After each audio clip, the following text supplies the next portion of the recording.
Bem-vindo ao Mente Empreendedora, com William Câmara e Gustavo Oliveira. Seja bem-vindo a mais um episódio da Mente Empreendedora, a mente do líder do futuro. Eu sou o William Câmara e hoje eu estou aqui com o Marcel Costa, que é diretor da Integral Mind. Nós vamos bater um papo super interessante sobre educação e modelos de educação disruptivos. Tudo bem com você, Marcel? Tudo ótimo, William, com você. Tudo bem. Vou pedir para você fazer uma breve apresentação para quem nos ouve aqui, conhecer um pouquinho de você e depois a gente explora um pouco mais toda a sua trajetória e o que você criou até agora. Legal, tá bom. Eu sou engenheiro, eu fiz escola politécnica, me formei em engenharia ambiental na USP, mas antes disso, para entender como é que eu fui acabar num modelo novo de educação, você entender um pouquinho da trajetória minha antes do currículo. Então, eu entrei em História em 1997 na USP, foi minha primeira faculdade. Cursei 3 anos, 2 anos e meio, 3 anos de História. Depois eu transferi para Química, na USP também. E fiquei cursando Química e Matemática, né, como assistente em Matemática e cursando Química mesmo, durante uns 2 anos e meio. Depois eu parei, eu dava aula em cursinho já, então eu dei aula desde os 14, 15 anos de idade, eu dava aula particular. Então, nessa época, eu já dava aula em cursinho, quando eu estava em Química e Matemática, e parei o curso e fui fazer cursinho para entrar em Engenharia. Entrei em Engenharia e me formei em Engenharia. Então, fiquei 11 anos na USP ao todo, e durante esse tempo todo eu fiquei dando aula, né? Então, eu tive outras oportunidades, etc e tal, podia escolher outros ramos de carreira, mas eu acabei escolhendo a educação de propósito, né? E aí, a partir daí, foi a minha trajetória inteira, desde dessas aulinhas particulares lá no começo, passando por várias outras áreas da educação. Fui professor de cursinho durante muitos anos, professor de colégio, plantonista de colégio, diretor de cursinho, enfim, fiz um monte de coisa aí. E aí criei uma vasta experiência aí com as instituições de ensino, com educação, especialmente como o aluno precisa fazer para conseguir aprender as coisas e onde estão os pontos falhos hoje da educação, que podem ser resolvidos facilmente, né? E aí eu foquei minha expertise de trabalho em cima de explorar esses pontos falhos e resolvê-los para poder ver qual que é o real potencial educacional que os alunos têm na realidade brasileira hoje. E você teve a experiência de aluno mesmo, não só de professor, mas você teve ali durante várias faculdades e vestibulares, então você também sentiu a dificuldade, o desafio que o estudante tem hoje para conseguir se colocar numa boa faculdade. Isso é importante também. Especialmente para entrar, né? Porque teve que fazer bastante vestibular, né? Sim. Legal, conhecer um pouquinho sobre a tua história, de onde você veio, no que você precisou passar para chegar, para poder criar a Integral Mind hoje. Mas agora eu queria entender um pouquinho, Marcel, da sua mente, como que você toma decisões, como é que você liderou a sua vida até agora. Então a pergunta que eu te faço é, qual foi o seu maior acerto nessa sua trajetória da criação dessa metodologia de educação e tudo que você fez até hoje? Qual foi o seu maior acerto como empreendedor? Olha, o maior é difícil dizer, porque eu tive alguns importantes, mas eu acho que eu colocaria como... Primeiro, ter uma visão objetiva e clara do que eu queria, né? E o que era possível, né? Porque só o que eu queria é uma coisa, só o que era possível é outra, eu preciso das duas coisas juntas, né? E dentro disso, uma vez que eu consegui entender como que realmente funcionava o meu tema de trabalho, vamos dizer assim, a educação, a compreensão, a capacidade do aluno aprender, dos professores e das instituições ensinarem, uma vez que eu entendi essa realidade, eu consegui achar a forma que eu queria trabalhar nisso e acreditar em mim mesmo. Então, essa seria a segunda grande coisa importante, né? Então, primeiro, ter uma visão de realidade prática, né, objetiva. E, em segundo, uma vez que eu fiz a conta e deu certo, então agora a gente acredita na conta e banco, entendeu? Faz acontecer, né? Confia. Acho que esse que foi minha principal receita, sabe? Eu gosto de fazer essa pergunta porque muitos empreendedores estão ali fazendo, até líderes, né? Estão liderando equipes, projetos, times, e às vezes a gente aprende muito com o que deu certo. E quando o empreendedor, o empresário deu certo, ele conseguiu um resultado, ele chegou em algum lugar, ele alcançou algum sucesso, é legal entender essas minúcias do que ele fez para chegar lá.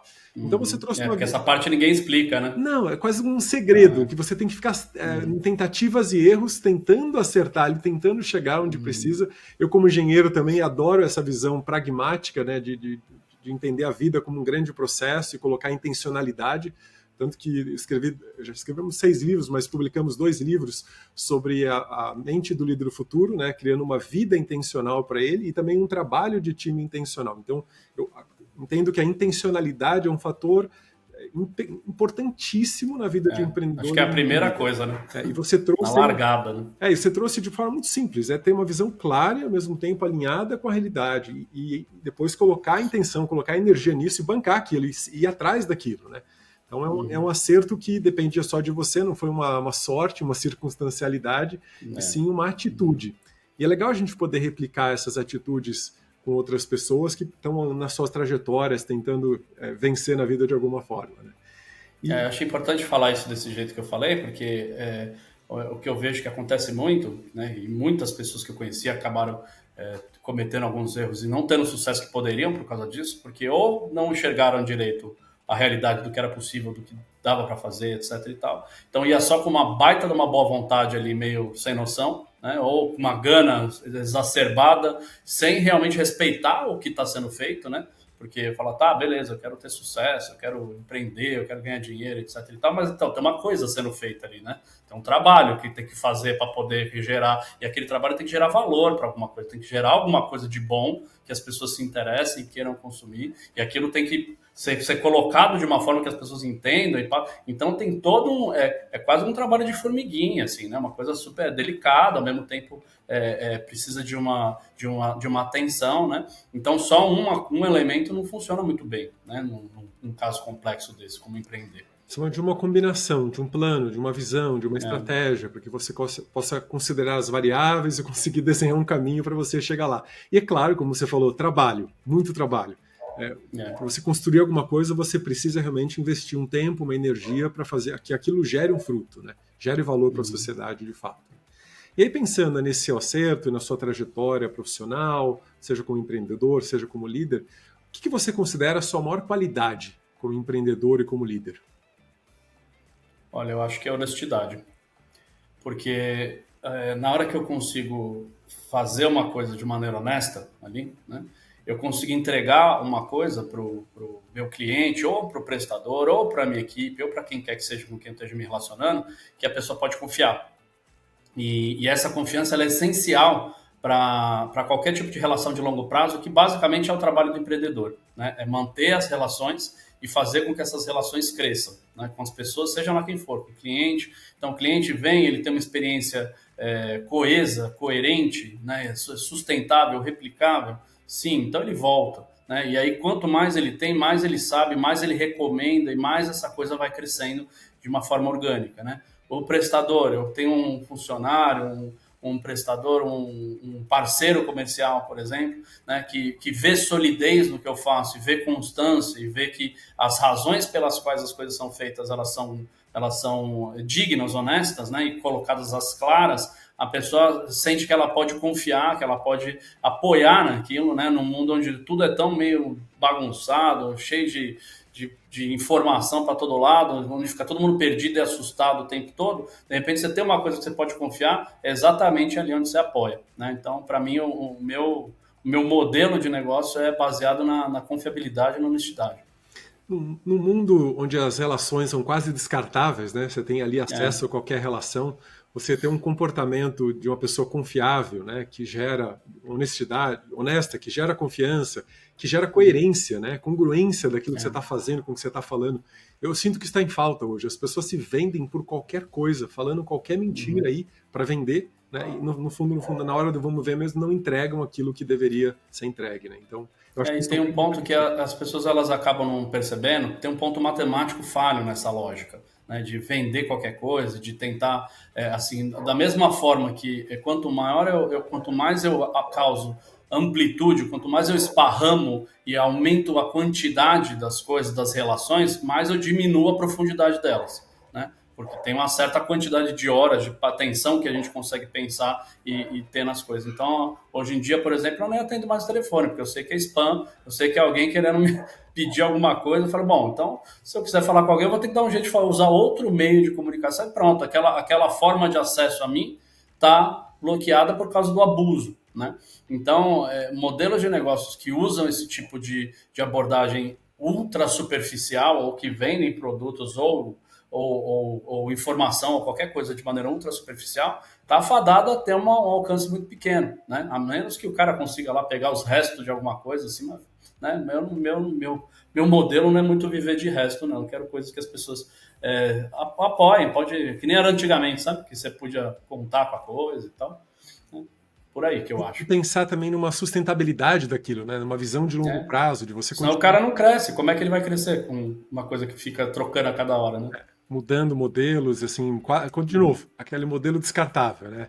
Não faz, não serve, você joga fora, pega outro e assim vai, renova. Então acho que é uma qualidade bem interessante de ser replicada, né? Quando você quer construir algo de valor. Especialmente na educação, né? Na educação não tem nem como fazer diferente, né? Sim. E Marcel, pensando não só nos acertos, mas naquilo que você sente que agrega de valor aí para a sociedade, na sua trajetória empreendedora, qual foi o seu maior erro? Aquilo que você não repetiria? Isso é fácil, foi me preocupar demais com as coisas. Porque eu, como bom engenheiro, tenho sempre a tendência de olhar onde é que eu vou errar, tentar antecipar onde é que eu vou errar.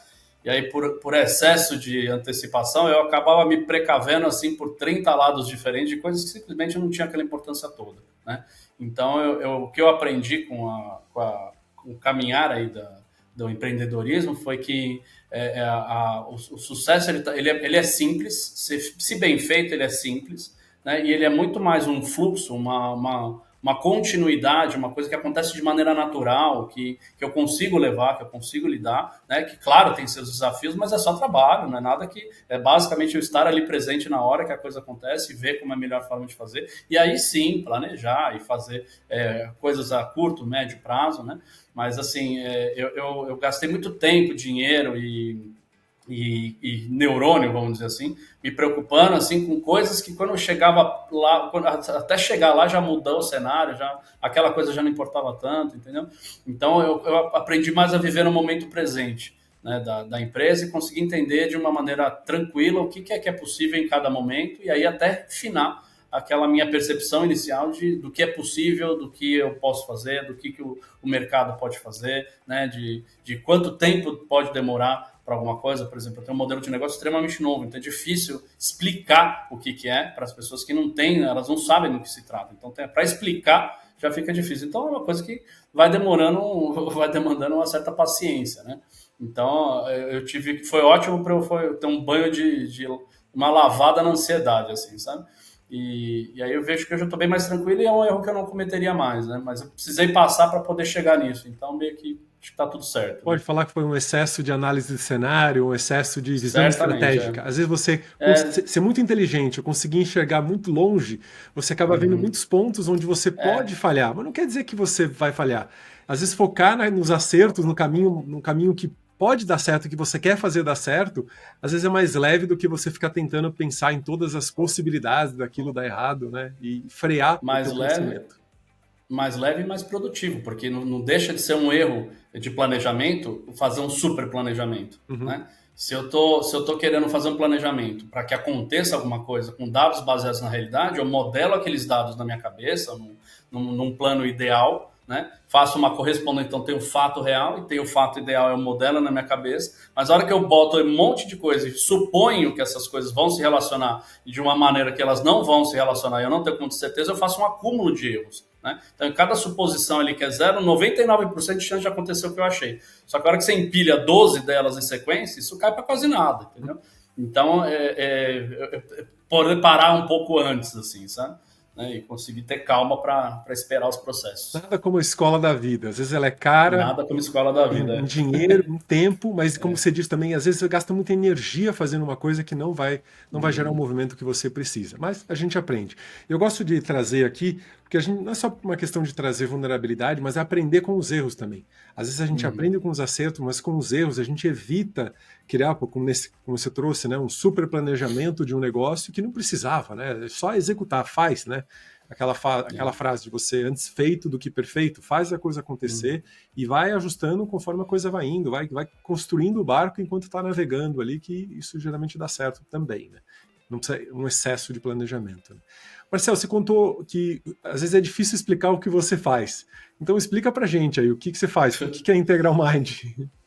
Que é Integramind hoje, né? Pois é. Então, ela foi, como eu disse antes, ela foi evoluindo ao longo do tempo, né? O trabalho foi evoluindo ao longo do tempo. Então, eu vou contar minha história de maneira resumida para poder fazer sentido depois o modelo que chegou e por que é que o que a gente tem hoje funciona do jeito que funciona, né? Então, eu comecei a dar aula com uns 15 anos de idade ali, né? Que eu dava aula para os vizinhos, né? Fazia quase que babá, assim. O menino ia lá, voltava da escola, eu dava um reforcinho, ajudava ele a fazer lição de casa e tal, né? Para ganhar um dinheirinho extra. Então, comecei a trabalhar bem cedo. E dali para frente, eu sempre gostei da relação pessoal, né? Especialmente de estar eu e uma pessoa ali presente, de conseguir me estabelecer um vínculo com ela ali, e uma comunicação, e conseguir passar para ela alguma coisa, ou ajudar ela a alguma coisa, a se desenrolar ali no problema que fosse, né?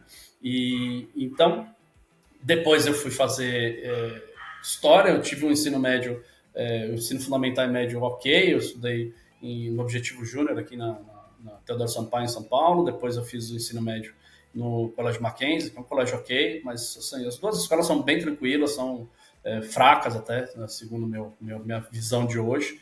Mas mesmo o colégio sendo fraco, eu quase bombei o primeiro ano, então eu era péssimo aluno, eu nunca fui um bom aluno em nenhuma escola. Eu não estudava, não gostava de estudar, meus pais são engenheiros, enfim, eles me deram muito esse valor do estudo, mas eu não tive uma coisa organizada de senta, tem que estudar, tem que fazer isso. Não, mas olha, eu achava que o cara que estudava para a prova é o cara que gostava. Eu falei, esse cara gosta de estudar, eu não gosto, então tá bom. E aí eu ia para a prova sem saber nada, e obviamente foi ficando complicado, né? Então, mas não teve um momento que alguém falou para mim, você tem que fazer assim, tá? É assim, você tem que estudar desse jeito. Falava meio jogado, mas ninguém pegou e falou comigo de um jeito que eu entendesse, né, que precisava ser feito.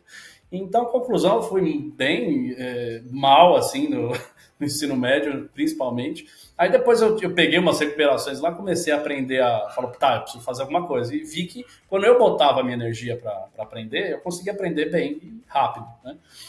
Tá bom, passei o ensino médio, mas fiquei com aquele estigma de mau aluno, sabe? Falei, putz, eu não vou passar em faculdade boa, eu não vou conseguir fazer nada que presta da minha vida. Ferrou, né? Então, fui fazer um cursinho e acabei entrando em história, que é uma coisa que me interessava. Eu sempre tive muita curiosidade, a parte do trabalho, pela capacidade humana de executar, e eu achei que seria uma boa ideia entender o que é possível para o ser humano executar, saber o que ele já executou antes, né? E começar a partir daí, né? Eu falei, bom, deixa eu ver o que já foi feito, né? Para ver se eu não estou reinventando a roda.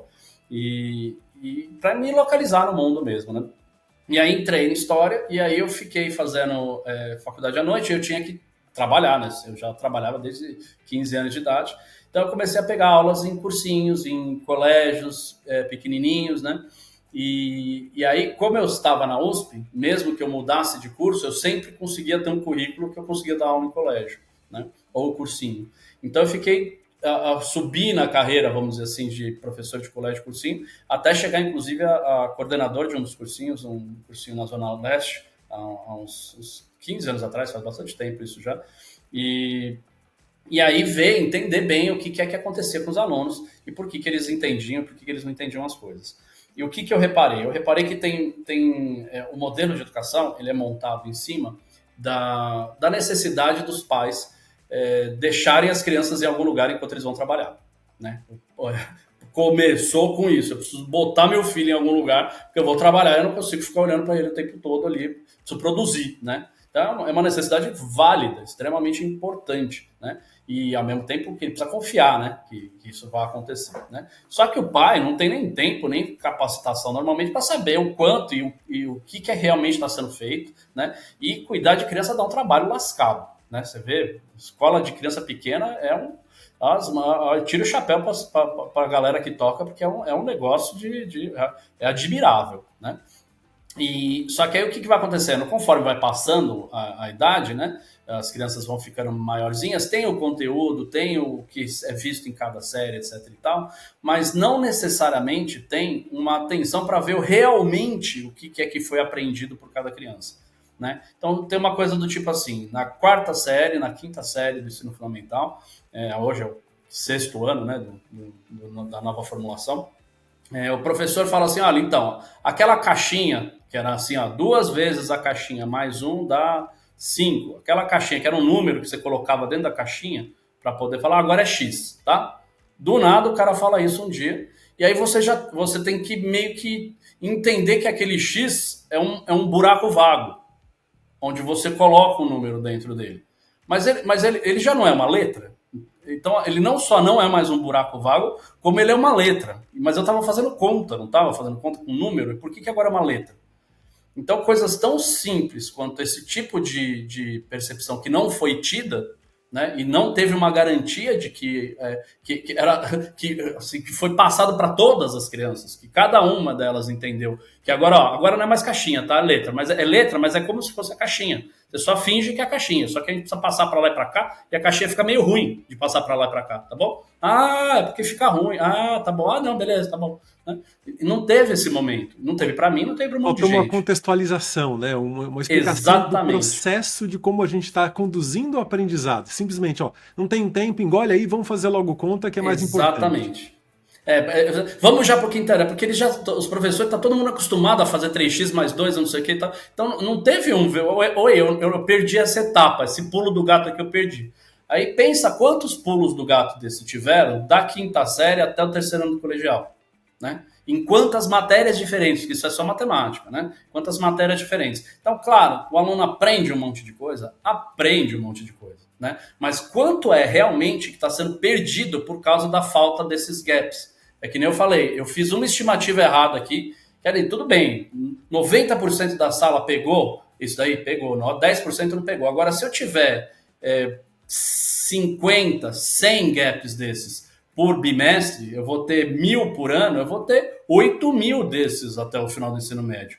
Bota eles empilhados, você vai multiplicando 0,9 por 0,9 elevado a 1.000, você vai chegar num negócio que vira um embrolho. E isso é o que acaba acontecendo com a educação quando o aluno sai do ensino médio, no final, né? Isso para os caras que tiveram aula, tiveram colégio, né? Fora as coisas que é só para...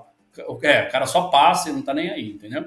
Então, o que acaba acontecendo é que tem tem um grande potencial sendo desperdiçado nesse empilhamento de pulos do gato, de contextos que ficaram perdidos, né? E o que me chocava, é como eu estava ali com um aluno, por vez, eu falei, pô, mano, ninguém te falou isso?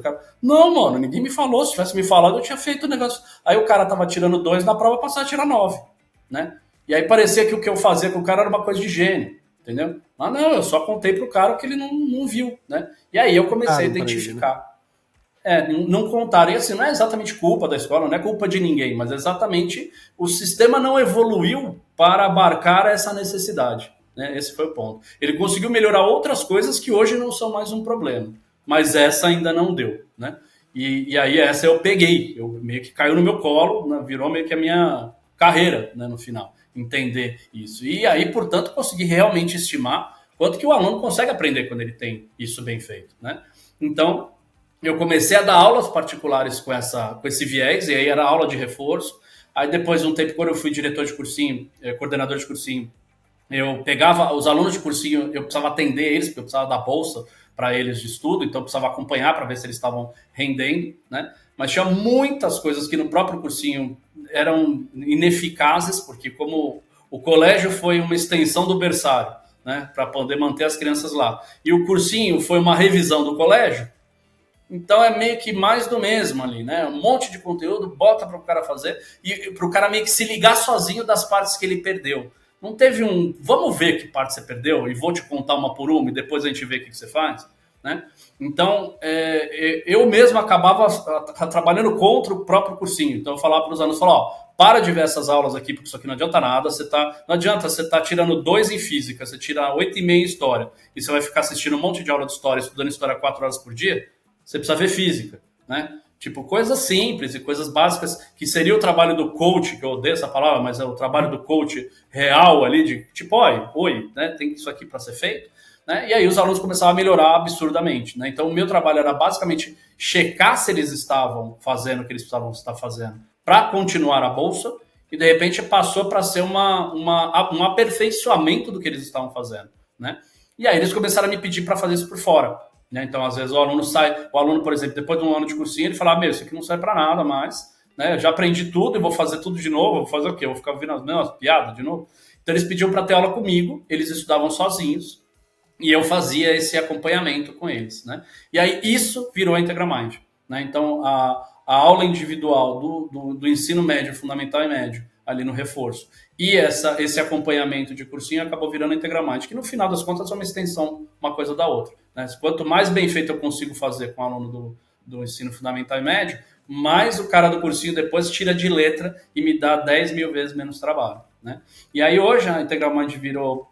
Era uma escola, no final, né, a gente chama de engenharia educacional, né? Tivemos que cunhar um termo porque não tinha como explicar isso de outra forma. Como eu tive que reestruturar a forma do aprendizado, não é em grupo, não é em turma, não é assim, tá um monte de coisa, tá um conteúdo, o conteúdo tem na internet, a gente pega no YouTube facinho hoje, né? Daqui a pouco nem precisa mais de escola ensinando e fazendo. A inteligência artificial já faz parte desse processo. De boa, o ChatGPT lá no celular do cara já faz isso, né? Agora, falar para ele o que ele tem que fazer e acompanhar para ver se ele está se sentindo seguro e se ele realmente está conseguindo fazer aquilo é outra história, né?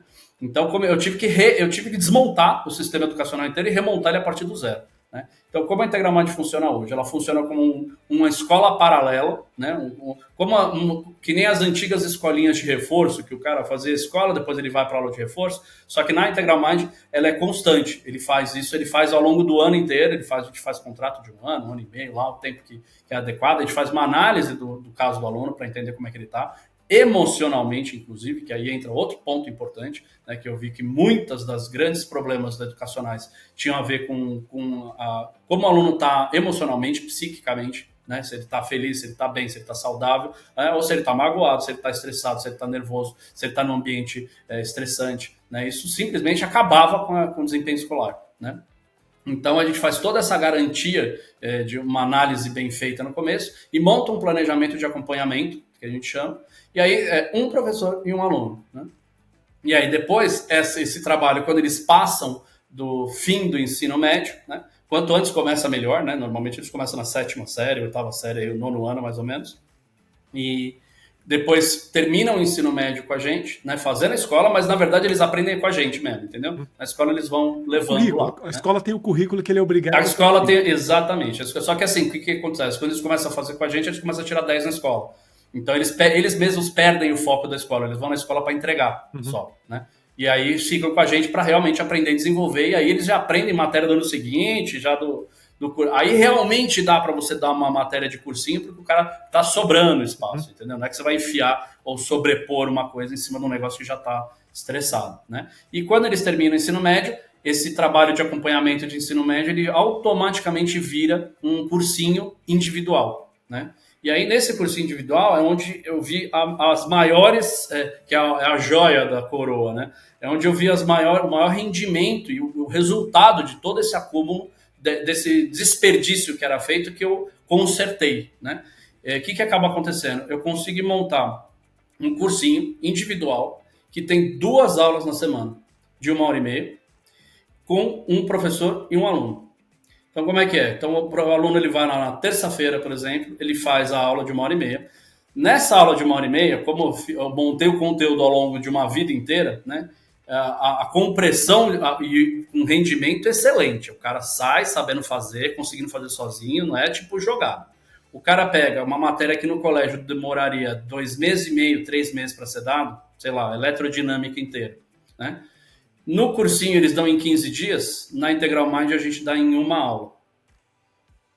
Porque é basicamente explicar para o cara o que ele precisa fazer com aquelas questões para a prova. Não só empurrar um monte de teoria, conceitos. Olha, temos aqui 200 coisas para você aprender, aprende tudo aí, se vira. Não, você vai extremamente encaixando conhecimento. Pincelada, sabe? É pincelado. Até porque depende de cada prova, cai de um jeito. Então a gente já faz de acordo com aquela prova. Olha, para a sua prova, o que vai cair é isso, os exercícios que caem são mais ou menos com essa cara. O que, claro, explica a matéria, explica o conceito, faz a conta, super profundo. Mas, por exemplo, para uma prova, se eu explicar demais, o cara vai chegar lá e vai fazer uma conta que não precisava. Eu falo, então, inclusive, na sua prova você precisa fazer assim.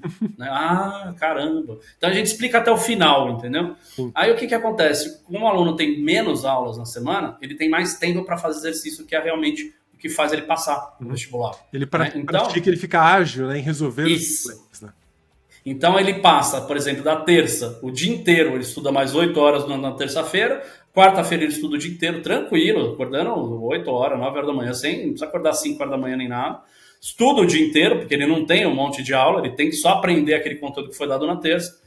Na quarta, na quinta-feira ele tem outra aula. E aí ele vai ver o que aconteceu ali e passar um conteúdo novo, né? Aí em paralelo tem um monte de coisa. Eles têm terapia que eles fazem, eles têm aula de redação, eles têm que entregar a redação. Enfim, tem uma série de coisas acessórios, assim. Eles têm plantão, por exemplo, individual, 24 horas por dia, o tempo todo, né? Entre eles mesmos, inclusive.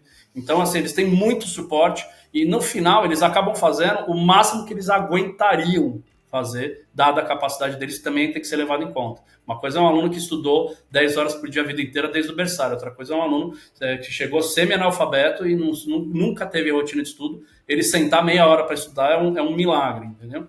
Então, até isso é adaptado para ele pensando nele. O resultado é que os alunos todos passam, né? E aí a gente acaba tendo uma métrica de aprovação vestibular que faz com que a propaganda, vamos dizer assim, do cursinho hoje em dia, que é aprovamos tantos por cento, 100% de aprovação, não sei o que, índice de aprovação, que é uma mentirada, para quem é engenheiro sabe como é que funciona a estatística manipulada, né? Basicamente é 100%, por quê? Porque o cara, a gente planeja e a gente já sabe como é que ele tá, a gente já sabe o que tem que fazer, a gente já sabe o que ele vai fazer, a gente já sabe que vai dar certo, porque no caso do cursinho, no colégio, o cara empurra e uma porcentagem vai pegar e outra não, né? Nesse modelo não tem essa. Porque o trabalho é feito para o cara. Então não tem essa de não vai dar certo. Então é só uma questão de, pode se dar certo até aqui ou logo mais. Ou daqui 6 meses. Fala, você vai passar no final do ano, no meio do ano que vem, se muito, 1 ano e meio. Né? Então a gente dá uma data. Você aproveitou uma grande falha do sistema e conseguiu criar essa engenharia educacional para conseguir preparar com o que realmente aquele jovem precisa para chegar onde ele quer. Eu vou fazer um paralelo até com a minha empresa, com a Upskill, e nós aproveitamos exatamente um gap parecido e eu quero fazer uma analogia do treinamento de liderança com um treinamento de preparação, de realmente ganho de conhecimento para um vestibular. Então, nós entendemos um gap no sistema de formação de líderes, né? Hoje, geralmente, um líder, ele é um especialista dentro de uma empresa, e ele se destaca e alguém chega lá, olha, você agora liderar 3 pessoas porque você é muito bom, você é um excelente profissional, então vai lá e lidera algumas pessoas. E aí ele começa a falhar, porque ele nunca teve formação de líder. Aí o RH nota isso, enfia ele num treinamento, seja gravado, seja presencial, manda ele fazer uma palestra, manda ele estudar um livro ali qualquer sobre liderança, porque ele não está liderando, ele está como um chefe cobrando todo mundo, não entende que as pessoas são seres humanos ali e precisam de um acompanhamento humanizado.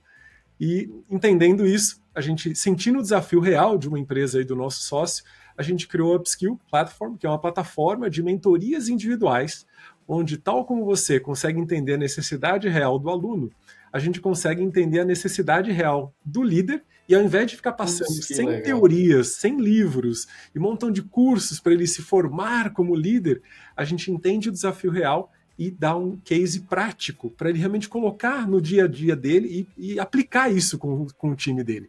E ele gera resultado, tem feedback de sucesso, ou seja, ele é aprovado como líder. A gente faz tanto formação de novos líderes como maturação de líderes que já estão ali e até com executivos trabalhando uma humanização, uma conscientização do futuro do trabalho, porque as regras do trabalho mudaram de uns anos para cá e mudaram bastante. Estão sempre evoluindo, claro, né?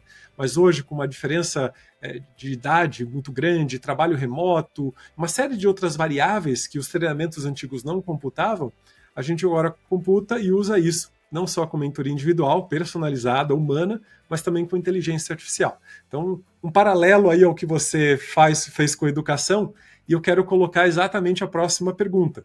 Hoje você consegue uma hiperpersonalização com um professor humano, então atenção, o nível de engajamento muito alto, né? Como nas nossas mentorias. Ninguém falta, nosso engajamento é 95% porque as pessoas às vezes falham alguma coisa na agenda, dá um imprevisto, mas assim, o engajamento é muito alto, você não tem como faltar numa aula dessa que você dá, ou numa mentoria que a gente dá para os nossos líderes. Isso gera resultado, inevitavelmente. Mas hoje você tem esse apoio humano, você já pensou, de alguma forma, em entregar esse seu modelo educacional, essa engenharia educacional com inteligência artificial? Sim, na verdade. Eu acabei me especializando em inteligência artificial desde que começou a lançar os modelos, né?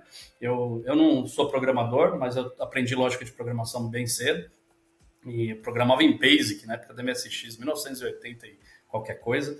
E então sempre me interessei muito por tecnologia, né? Pela parte legal, né? Não bobagem de hoje em dia, né? Tem um monte de aplicativo para tudo que é lado, essas coisas, fala, tá bom, né? Vamos falar da tecnologia mesmo, assim, né? Que realmente produz alguma coisa. E inteligência artificial realmente é um negócio que é assustador, né? Assim, em termos de potencial de execução e simplificação de tarefas, é uma revolução, né? E que eu acho uma coisa maravilhosa, porque vai trazendo uma facilidade para o mundo, né? E outra, de uma maneira geral, não fica nichada, né? Ela vai, ela está no celular de todo mundo, daqui a pouco vai estar em qualquer lugar, em qualquer aparelho eletrônico, a pessoa nem precisa saber que é inteligência artificial e aquele negócio vai ter ela ali funcionando por trás, né? Então, é uma revolução em todos os âmbitos, né? Então, eu comecei a aprender como funcionava, né? Eu tive que aprender Python, aprender linguagem de programação que eu não sabia, ainda não sei direito. E usando as próprias inteligências artificiais, eu fui aprendendo a modelar e a instalar. Então, aprendi a mexer no Linux, aprendi a colocar uma série de coisas e eu criei uma inteligência artificial da Integral Mind usando algumas APIs e rodando alguns modelos locais, né? Tem uma máquina aqui que é um monstro aqui e bota lá para rodar e criei uma inteligência artificial da Integral Mind, especificamente da Integral Mind. Para quê? Porque como o modelo o foco do modelo é nessa personalização que você estava falando, que é o futuro da educação, arrisco dizer, das relações humanas empresariais, sabe? Né? Em todos os âmbitos, porque a eficácia é muito maior, a retenção é muito maior, o aproveitamento é muito maior, né? Mas, então, já que o foco é esse, né? E o que eu faço com o conteúdo? Né? Que é a pergunta que me fazem, fala assim, então tá, como é que você enfia um conteúdo que são 3 anos de ensino médio, ou 1 ano do cursinho, que o cara tem aula 10 horas por dia, em 2 aulas da semana? Eu falei, então, tem um negócio que chama compressão eficiente, né? Eu entrego isso de um jeito, onde eu entrego o que precisa, não mais o que precisa, já da forma que precisa, né? E de uma maneira que vai ter uma transferência rápida. Eu vou conseguir passar aquilo rápido. Né? Porque uma coisa é o cara ter um monte de aula e o cara demorar 5 horas para conseguir resolver 3 exercícios. Né? Outra coisa é o cara ter uma aula boa e ele fazer em 3 horas, ele faz 80 exercícios, 90 exercícios. Né? Então, esse fator de perda que existe hoje é muito grande. Então, já que eu preciso me especializar na parte humana, vamos dizer assim, na parte relacional, não só na parte humana, mas mais até do que isso, na parte lógica processual, de fazer com que o negócio funcione otimizado, né? Tanto isso inclui a parte humana, mas inclui também eu conseguir comprimir o material, conseguir saber o que é que precisa ser, identificar onde estão os pontos problemáticos, tanto pessoais, psicológicos ou falhas educacionais que foram tidas. E eu preciso montar uma forma de dar suporte para isso que a gente tem hoje, plataforma, material, etc. e tal, mas a inteligência artificial vai fornecer uma coisa que vai ser exponencialmente mais poderosa, né? E aí foi com essa visão de dar esse suporte do que não é o que o humano não consegue fazer na Integral Mind, a inteligência artificial vai fazer todo o resto. Né? Então, montei um sistema bem complexo, na verdade, ela tem vários tipos de memória, ela tem sistemas de RAG, que ela consegue buscar as informações que eu coloco pré-determinadamente nela. Né? Então, o que eu fiz? Eu peguei todo o conteúdo do ensino médio, né, dos livros de ensino médio, de apostilas e tudo mais, todos os conteúdos que eu achei que são de livre acesso de todos os materiais dessa faixa etária, isso, ensino fundamental também, e todas as provas de vestibulares do Brasil, basicamente. Literalmente todas mesmo, deu mais de 2.500 provas aí.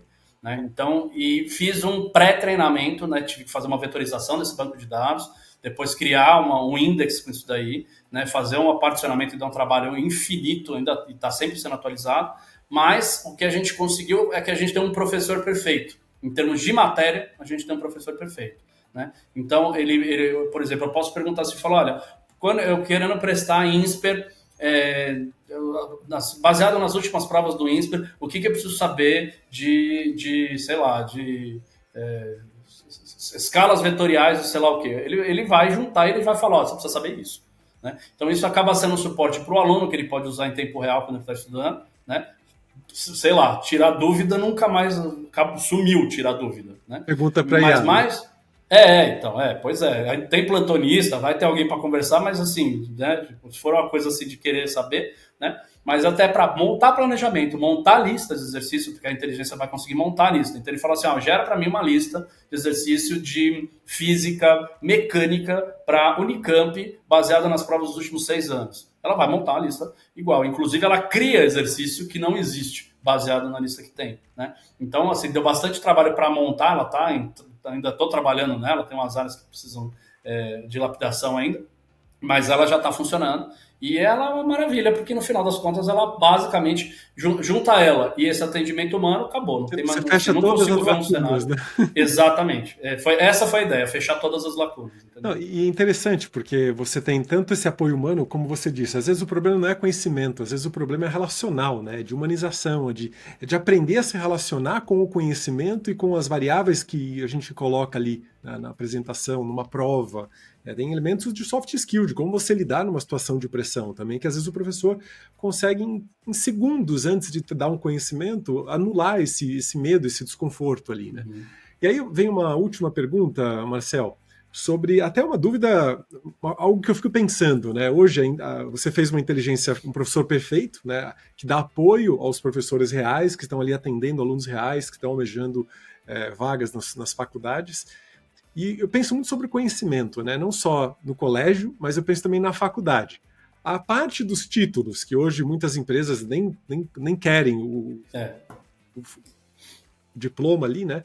Muito do conhecimento está gratuitamente exposto na internet, ou seja, você tem não só a Khan Academy, lá com conhecimento de todos os anos, de todas as várias escolas do mundo, mas você tem cursos. Por exemplo, eu fiz um curso de inteligência artificial no MIT sem pagar R$1. Tudo pela internet. Fiz prova, fiz trabalho, tudo. Acessei todo o conhecimento livre e gratuito sobre inteligência artificial. Então, hoje o conhecimento ele tá lá disposto para quem tem autossuficiência de ir lá estudar e aprender, né? Sim. Como que você vê o futuro da educação, não só no Brasil, mas no mundo, sabendo que o conhecimento ele vai ser nivelado, né? Você vai ter acesso ao conhecimento de uma forma geral. Nossa, bem legal a pergunta mesmo, bem legal. Uma coisa que eu sempre penso, assim, eu fiz um mestrado em física quântica na faculdade de Stanford, no mesmo esquema que você fez, sabe? De estudar e se enfiar a cara e lá, que é um assunto que eu sempre gostei. Né, e estava meio fora do meu currículo na engenharia. E aí também, mesma coisa, de graça, com prova, com tudo lindo, maravilhoso. E eu vejo que, então, tem faculdades americanas que fazem isso hoje, tem faculdades europeias que fazem isso hoje, né, tem vínculos entre faculdades brasileiras e faculdades europeias. A Poli, por exemplo, tem programa duplo de diploma, então eu faço metade do curso aqui no Brasil, faço metade na Polytechnique de Paris e saio com diploma francês e brasileiro, né, e a USP agora também tem, e outras faculdades no Brasil devem ter, imagino também, disponibilização de cursos gratuitos e à vontade assim, para as pessoas, né? Vai sempre ter, uma coisa que eu vejo que vai sempre ter assim, tem um caráter de mercado que é inegável, né? Por exemplo, um curso de mestrado de odontologia, fala, cara, os caras precisam pagar a cadeira, precisa comprar material, os professores precisam ganhar dinheiro, precisam sustentar a turma. Então, assim, vai ter um fator econômico que vai ter que ser sempre satisfeito de alguma maneira, né? Mas eu vejo hoje que existe uma abundância, não só na educação, nas faculdades, mas na vida geral da humanidade, né? Hoje a gente tem mais dinheiro do que o dinheiro que existe hoje dá para acabar com a fome no mundo, né? Então, uma facilidade que nunca existiu antes, né? E eu vejo que essa facilidade faz com que coisas que antes eram extremamente competidas ou disputadas, né, hoje se tornem banais ou lugar comum, né? Então eu lembro uma época que um telefone custava o preço de um carro quando eu era pequeno, e hoje eles estão dando na banca, você passa, nem tem banca de jornal, mas você passa na rua e está te dando R$10 aí, ó, chipzinho, 5 conto, entrega lá, e sim, nem precisa pagar o chip, né? Então, eu vejo que vai essa integração entre as diferentes partes do mundo que vão se reconhecendo, por exemplo, faculdade aqui, boa, é igual faculdade boa nos Estados Unidos, é igual faculdade boa na África do Sul, na Índia, na Europa, em qualquer lugar, né? E vai se estreitando essas relações e algumas coisas vão se normalizando no sentido de passar a ser o novo normal, né? Que é, por exemplo, dentro do possível, né, a missão da instituição de ensino, em última análise, é passar conhecimento, é transmitir, capacitar seres humanos com conhecimento, né? Então, o que eu vejo é como se ela estivesse transbordando, sabe? Tá sobrando e ela tá deixando cair pro lado, ela fala, tá de graça aí, vai, tá, né? E isso acaba revertendo para ela como uma propaganda, como um incentivo, como sendo uma referência, né? Então, eu vejo um futuro muito promissor, na verdade, em termos educacionais, em termos dessa disponibilidade do conteúdo. O que eu vejo que vai demorar um tempo ainda é por exemplo, para a internet especificamente, ou se organizar com a disponibilização do conteúdo que ela tem, porque ela tem basicamente tudo, né? Mas ainda não existe não se cozinhou direito ainda a disponibilização desse conteúdo de forma organizada e confiável, né? Então você tem muita coisa, mas o cara não sabe nem onde procurar, não sabe o que ele pode contar, não sabe o que ele pode confiar, né? Então isso ainda está um pouco nebuloso, né? Mas eu acredito que essas coisas... Oi? A curadoria. Eu diria que vai ser uma Isso. grande vantagem. Está falando que você vetorizou a sua base de dados e particionou. Isso é muito complexo. Eu faço isso todo dia. Dá trabalho pra caramba, mano. Quanto que eu tenho de conhecimento que eu não consegui disponibilizar para os mentores que eu trabalho. E às vezes ele fala, me passa hoje mesmo pediram, me passa um vídeo alternativo desse workshop que você deu. E eu tenho, mas não estava lá na base de conhecimento porque não deu tempo de organizar o conhecimento. Então esse é um desafio. É muita informação, muito conhecimento, às vezes ele não dá para organizar tudo, né, a tempo. Né? E trazendo a minha visão aí sobre o futuro da educação e as oportunidades, eu entendo como o conhecimento ele vai ser abundante, como você disse, né, vai estar lá em todo lugar, é só uma questão de organizar. Eu acho que as pessoas vão acabar pagando por faculdades ou querendo entrar em faculdades exclusivas ou cumprir com um certo privilégio, não só pelo conhecimento, mas também pela oportunidade de se relacionar com pessoas do mesmo nível que ele. Assim, Eu vejo hoje muitos sempre. executivos, pessoas que eu dou mentoria, que eu trabalho, eles fazem negócios com pessoas que eles estudaram junto, seja no mestrado, seja na faculdade, eles criam relações e criam oportunidades para aquele grupo que eles participaram. Então essa união, essa integração acaba perpetuando, não só na forma de amizade, mas na forma de confiança, né? Você conhece aquela pessoa de alguma forma, então você vai confiar nela para os negócios também, ou para um cargo de liderança que você deseja trazer. Eu vejo muito as faculdades virando quase como clubes, né? Associações para você se relacionar, não só para aprender, também, né? É verdade. Marcel, para a gente finalizar aqui, hoje você construiu um negócio que transforma a educação, né, que ensina de verdade, que prepara pessoas para oportunidades grandes nas faculdades e de certa forma, para aprender o conhecimento. E nessa sua jornada empreendedora, você teve muitos acertos, muitos erros, trabalhou muito a parte acadêmica do conhecimento, até de IA e tudo mais. O que você deixaria não vou dizer de recado, mas assim, de uma mensagem, né, para um líder ou para um empreendedor que está lá empreendendo, como você que empreende há muitos anos, o que você deixa de mensagem ou de sugestão para que ele possa direcionar na trajetória empreendedora ou de liderança? Olha, essa é bem fácil, viu? O que eu diria é que tem mais coisa para fazer do que tem gente para fazer elas, tá? Eu fico vendo, tem oportunidade de negócio, oportunidade de crescimento, oportunidade de expansão, de melhora, de tudo o tempo todo para todo lado que eu olho, né? Não sei se é a minha visão ou se é... Mas assim, eu fico querendo fazer tudo ao mesmo tempo e eu não dá, né? Tem braço. Então eu acho que não tem braço para fazer, sabe? Então, assim, que nesses gaps que eu achei, que vocês acharam, né? É o que mais tem aí, né? Então, eu acho que para um empreendedor, um líder, uma pessoa querendo dar certo e querendo fazer uma coisa legal, eu acho que a primeira coisa é acreditar nela mesma e observar ao redor as coisas que não estão sendo entregues e que têm valor para as pessoas, né? Especialmente tem valor para as pessoas, porque às vezes a pessoa acha um negócio muito legal, ela fala, tá, mas isso tem valor para as pessoas, né? Porque pode ser realmente muito legal, mas pode ser que hoje em dia ainda não se dê valor para isso. E aí, como é que faz? Né?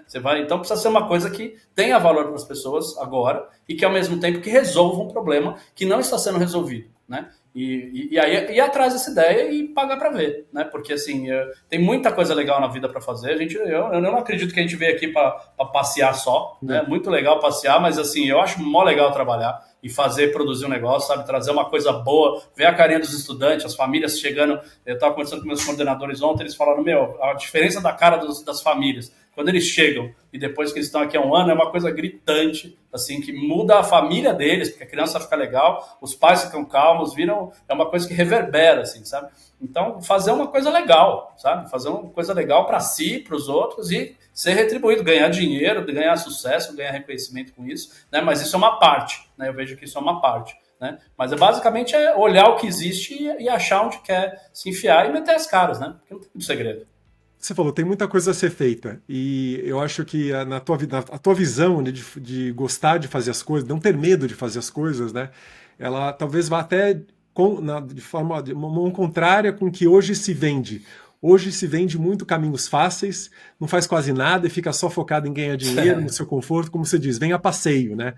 Tem gente que vem a passeio e tem gente que vem para transformar o mundo. Então, o que eu vejo da sua mensagem é: não fica a passeio, transforma o mundo, porque quando você transforma o mundo, quando você aprende de verdade, quando você aproveita uma oportunidade real e gera valor para a sociedade, você expande, você ajuda o mundo a expandir. Eu também acho que a gente não veio aqui a passeio, a gente veio para contribuir, para colaborar, para crescer como ser humano, como individualidade também, não só como grupo, não só como sociedade. E se você fica só a passeio, na reação, você continua a mesma pessoa. Então vá buscar as esferas que permitem que você realmente se expanda. Eu achei uma excelente provocação aí, Marcel. Obrigado aí pela... Inclusive tem nessa coisa que você falou do mainstream de hoje em dia, que as pessoas buscam mais fácil, fique rico em casa no WhatsApp com 30 segundos por dia, esse tipo de coisa, né? Não só nisso, mas essa mesma coisa extrapolada para empresas, tem um erro conceitual nisso daí, né? Por que hoje, por exemplo, a gente consegue ter esse tipo de... Até acontece. Às vezes o cara vai lá no YouTube e faz uma bobagem qualquer lá e ganha milhões e o cara fala, nossa, não fiz nada, para que estudar? Então, isso só existe porque tem uma sociedade toda que trabalhou para poder ter uma riqueza, para poder sobrar e para poder chegar a acontecer um negócio desse, né? Então isso é exceção, né? Teve muito nego que construiu o negócio para ter a base que existe hoje, para poder chegar nisso. Ninguém está falando do programador que criou o backdoor do YouTube para poder ter o cara ganhando. Esse cara, ninguém quer ser esse cara, entendeu? Mas esse cara trabalhou e criou. E isso são coisas reais que realmente constroem o futuro, que depois sobra e, por acaso, acaba transbordando para ter esse tipo de coisa. Então, onde está o erro conceitual? Isso não é a maioria do que existe. Não é a coisa permanente. Isso é uma coisa efêmera, que vem a partir de uma coisa que foi criada sólida, né? E aí, ao buscar essa migalha ao redor, ela é passageira, ela é imprevisível e, portanto, não replicável, né? Então, ao vender o sonho de que você vai ser o próximo Elon Musk, você vai ser o próximo não sei o quê, eu ficaria um pouco desconfiado, né? Eu prefiro o trabalho que eu posso contar e aquele que eu sei que vai dar certo porque vai depender só de mim, sabe? Percentualmente então, tem um erro conceitual nisso. Percentualmente falando, é insustentável você ter mais pessoas de sorte aproveitando só oportunidades do que pessoas que constroem todo esse elemento por trás, né? E aí falta aquele balelômetro, né? Quando você ouvir uma história dessa, e o teu balelômetro tem que avisar, cara, isso aqui não vai funcionar. Quer dizer, você pode... meio fora da curva isso aí, né? Você pode até acreditar que vai fazer acontecer, eu acho que alguns fazem acontecer, mas como você disse, é um percentual que não vai alcançar, não se sustenta ali. Né? Marcel, obrigado pelo papo. Quem gostou do papo e tiver alguma pergunta, tanto para mim quanto para o Marcel, deixa aqui nos comentários, vai ser um prazer a gente responder. Obrigado por explicar um pouquinho da sua trajetória e da Integral Mind, foi um prazer te conhecer e entender um pouquinho de como o futuro da educação pode ser melhorado com coisas muito simples, mas que dão resultado de verdade. Né? Parabéns pelo trabalho de vocês. Muito legal, William. Obrigado pelo espaço, obrigado pelo tempo, adorei a conversa também, estou à disposição. Combinado. Um grande abraço e até a próxima. Até a próxima. Tchau, tchau. Se você gostou do que falamos nesse episódio e quer ficar por dentro de mais conteúdo e atualizações, ou ainda mandar sugestões de temas do que você quer ouvir por aqui, siga o Instagram, @a mente do líder futuro. Até o próximo episódio.